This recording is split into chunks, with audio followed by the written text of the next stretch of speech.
Pues básicamente ellos pueden entrar a mi organismo por cualquiera de estas tres vías, ¿cierto? Por la vía oral o la ingestión, que es pues la vía accidental, ¿cierto? No esperamos que nadie a propósito ingiera un producto químico.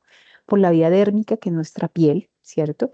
Que es importante acordarnos que es el órgano más extenso del cuerpo, ¿cierto?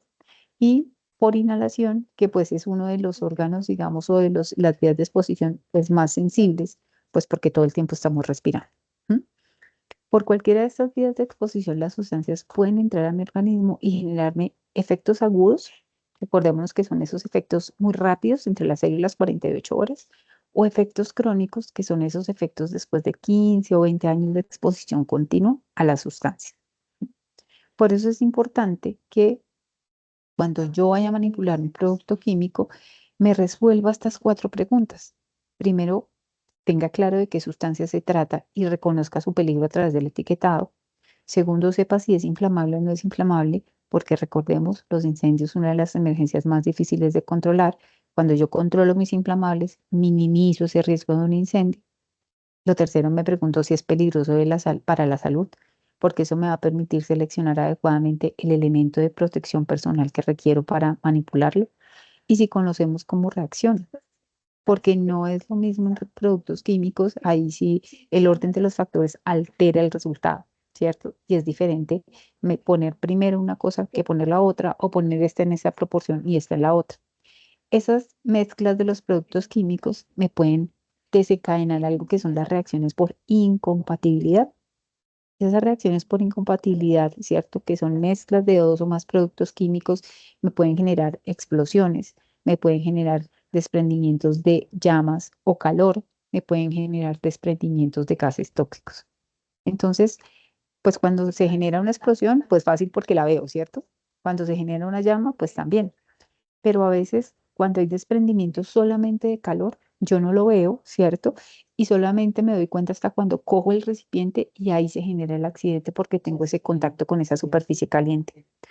O en algunos casos, cuando se generan estos vapores tóxicos, son vapores que yo no identifico fácilmente y que me pueden generar un efecto en la salud muy rápido. Aquí es supremamente importante que hablemos de los mitos y leyendas de los productos o del uso de los productos de aseo. Recordemos que venimos de una cultura que yo creo que viene desde nuestras casas, donde buscamos siempre potencializar los efectos de las sustancias que usamos. Entonces, si yo quiero que esto me blanquee más rápido, entonces el blanqueador lo revuelvo con el limpiajuntas. Si yo quiero que esto me desafloje más rápido este tornillo, entonces a esa grasita échele tal cosa. ¿M? Si yo quiero que el destapacaños me funcione mejor, entonces échele también desengrasante. Y hacemos así como una serie de combinaciones que nos parecen súper interesantes y súper efectivas, pero que a veces sucede que en esas combinaciones no tenemos tan claro si se pueda producir una reacción de este tipo, ¿sí? Por ejemplo, las reacciones típicas de los hipocloritos tienen una particularidad y es que los hipocloritos cuando reaccionan con ácidos o bases fuertes generan gas cloro, no el clorox, gas cloro. Y el gas cloro es un gas altamente tóxico. Cuando esto se genera en una proporción importante en un ambiente cerrado, por ejemplo, fácilmente la persona puede tener efectos en su salud como la tos, la carraspera, el desmayo, la asfixia. ¿M? ¿Por qué? Porque es un gas que efectivamente puede generar esa intoxicación. Entonces, que es supremamente importante para evitar estas reacciones por incompatibilidad, porque es que nosotros no somos químicos, nosotros no hicimos la sustancia, ¿cierto? O sea, nosotros no sabemos qué tiene allá por dentro ese producto. Lo que debemos hacer es evitar a toda costa la mezcla de productos químicos, a menos que yo tenga un protocolo detallado que diga, ah, sí, señor, lo puede mezclar, coloque tanta agua, luego coloque tanta sustancia, agite suavemente y listo. ¿Mm? Pero si yo no tengo ese detalle, es fundamental que yo no lo haga. A veces le dicen, no, que échele un poquito más, que con eso le suelta, que con esto sí le desmancha, que con esto sí le afloja. Y a veces por seguir ese tipo de consejos podemos terminar desencadenando una emergencia que tiene un impacto mayor. Entonces, la recomendación, ¿cierto? Fundamental para reacciones, evitar esas reacciones incompatibles, es no hacer mezclas mientras no tengamos un procedimiento documentado de cómo tenemos que hacerlas. ¿Alguna inquietud respecto a reacciones incompatibles? ¿Algún comentario?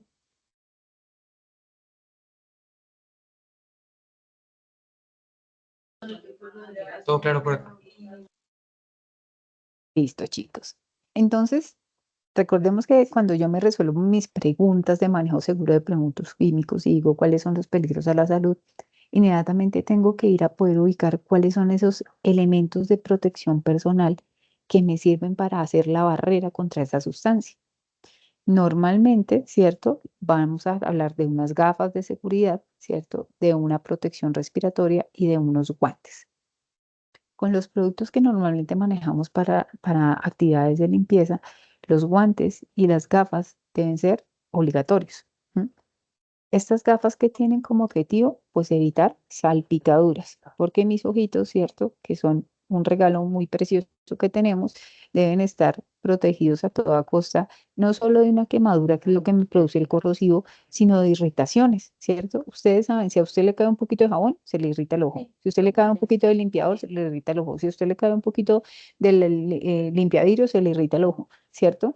Entonces, las gafitas tienen como objetivo evitar efectivamente esa salpicadura, ¿cierto? El control de esa salpicadura.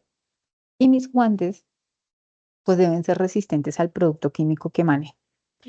En términos generales, para los que yo manejo, digamos, de uso doméstico, pues mis guantes de caucho de PVC, ¿cierto? De buen calibre, pues son más que suficientes. Pero a veces cuando dentro de esos elementos de aseo no utilizamos lo convencional, sino que nos vamos un poquito más allá, ¿m? Y no sé, el ácido muriático, el destapacaños, ¿sí? Ese tipo de sustancias requieren unos guantes, no los de caucho normal porque se los van a dañar, sino unos guantes de nitrilo, que es un material que es resistente a esas sustancias. Entonces, si yo cuento con mis guantecitos de nitrilo, voy a poder usar unos productos químicos un poquito más fuertes para mis labores. Pero si yo no cuento con ellos, pues hay que trabajar con efectivamente los que son suficientes o los que no son capaces de atacar mis guantecitos de caucho. ¿M? En protección respiratoria, normalmente, si utilizamos los productos de limpieza y desinfección y las condiciones normales que indica el fabricante, no debería necesitar una protección respiratoria específica, a menos que yo esté utilizando algo que sea más de aplicación industrial, ¿m? Donde sí necesitaría algún tipo de protección, como un respirador de este tipo, ¿cierto? Que tienen exactamente este no, sino uno que tiene una valvulita de seguridad que me permite, digamos, la absorción de algunos vapores de naturaleza corrosiva. Normalmente son los que usamos en este tipo de aplicaciones. ¿M? Pero van a ver todo un sistema, un conjunto tanto de gafas como de guantes, como respiradores que son específicos para el tipo de peligro. Por eso es importante conocer el peligro de las sustancias para entender cuál es el elemento de protección que voy a utilizar. ¿Qué es clave con esos EPPs? Que se deben mantener limpios y guardarlos siempre en un lugar seguro. Vamos a evitar que estén expuestos a las condiciones ambientales, que se ensucien, que se mojen. ¿Por qué? Porque eso va a contribuir a que esa barrera se pierda, ¿cierto? Y a que efectivamente pueda generar algún tipo de contacto, permitir algún tipo de contacto. ¿M? Mis guantecitos, yo me los lavo como cuando me lavo las manos, ¿cierto? Los seco bien y después los guardo en el sitio que tengo destinados para guardarlos. Mis gafitas también se lavan con agüita y con jabón, ¿cierto? Se secan y se guardan para evitar que estén llenándose de mugre y que después eso me pueda generar alguna infección en los ojos. Entonces, importante ese conocer esos elementos de protección personal, tenerlos bien guardaditos y mantenerlos siempre limpios. Hablemos ahora de una de las actividades que son muy frecuentes, a menos que yo ya utilice mis productos o me los entreguen en mi atomizador que voy a utilizar o en mi uso final, digamos, que voy a usar.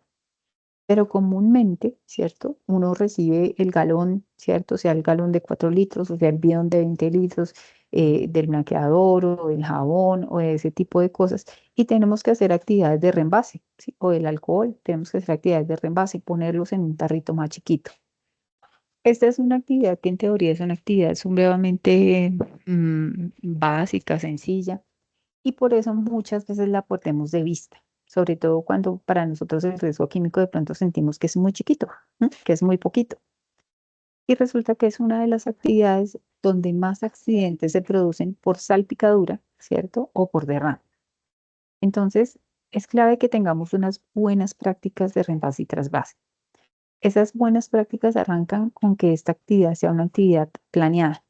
Es decir, la idea es que yo reembase una vez dentro de mi jornada, una vez a la semana, en un espacio que yo tenga definido para eso, y que no que sea corriendo, digamos, en el momento en que esté más lleno de actividades, porque seguramente me puede generar un accidente. ¿Qué buenas prácticas debo mantener? Seleccionar un lugar seguro para hacer la tarea. Evitemos hacerlo en cuclillas, ¿cierto? Evitemos hacerlo parado en puntillas.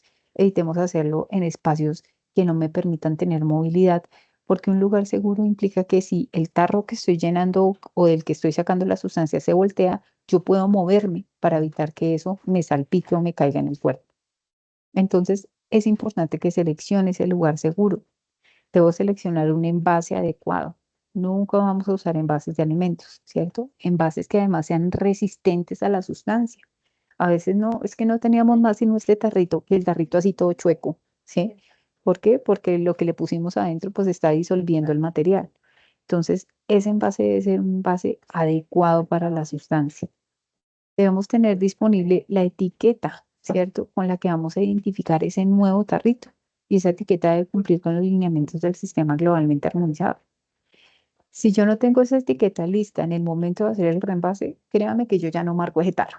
¿Sí? Ese tarro se queda así, ¿sí? Y después uno preguntando, ¿y esto qué es? ¿Sí? ¿Y quién llenó esto? ¿Y quién puso esto acá? ¿Mm? Si hubo cambio de turno, entonces no tenemos ni idea dónde quedó el tarro nuevo, ¿cierto? Entonces, importante que siempre tengamos disponible esa etiqueta.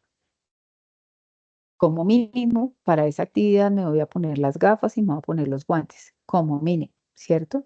Porque lo que más se sucede en esa situación son derrames y salpicaduras. ¿M? ¿Qué más debemos tener en cuenta? Usar elementos de dosificación del tipo embudos, ¿cierto? O del tipo llave dosificador. Porque a veces cuando no hacemos ese ejercicio, sino que hacemos el vertido libre, ¿cierto? El vertido a pulso, pues mayor es el riesgo de que se pueda producir efectivamente un derrame o un contacto. Hacerlo lento, ¿cierto? Vamos a evitar salpicaduras, derrames, goteos, que a veces el que se ve afectado no soy yo, ¿cierto? Que supe que se derramó ese chorro el recipiente, sino la siguiente persona que efectivamente tomó el envase y pues hizo el contacto con la sustancia. Aquí es un tema muy importante como de responsabilidad un poco con mis compañeros, que a veces en estos roles donde yo cambio de turno o cambio de sitio o cambio de estación de trabajo, a veces son elementos que nos pueden como generar dificultades. Hay que cerrar herméticamente el recipiente original y el de reembase, ¿cierto? Para evitar que en cualquier momento podamos tener una situación donde se caiga el tarro, el compañero se tropiece, pase lo que pase y tengamos precisamente ese derrame o ese contacto. Y debemos ubicar el recipiente original y el traspasado en los lugares que están definidos para ellos. Hay que evitar dejar las cosas que lo dejo aquí un ratico, que ya vuelvo, que ahorita en no sé qué, que detrás de la puerta, que ¿por qué? Porque esas condiciones a veces se quedan ahí por días, meses, años, turnos, ¿sí? Y en algún momento pueden conllevar algún tipo de accidente. Entonces, miren que estas actividades que hacen parte de esas buenas prácticas de reembase, aunque a veces uno dice, pues son como cosas de sentido común, pues acordémonos que el sentido común es el menos común de los sentidos, decía la jefe mía, y pasa con frecuencia que perdemos de vista, ¿cierto? Esos pequeños detalles que debemos controlar para evitar que tengamos una situación compleja en una práctica tan sencilla como es la de el reembase. ¿Cómo vamos hasta ahí, chicos? Yo sé que ha sido mucha información, pero pues hemos tratado de hacerlo así muy, muy fluido, muy que podamos entenderlo en términos muy sencillos. ¿Cómo les fue con esta parte de reembase y trasvase? No todos a la vez, tranquilos, uno por uno. Teresa, qué pena, se me cortó un momento. ¿Podrías repetir? No, no, que cómo vamos con la presentación, que cómo vamos con esta diapositiva de reembase y trasvase, si fue claro para todos. Pues yo la verdad lo que más traspasaba era como que el aceite en la casa,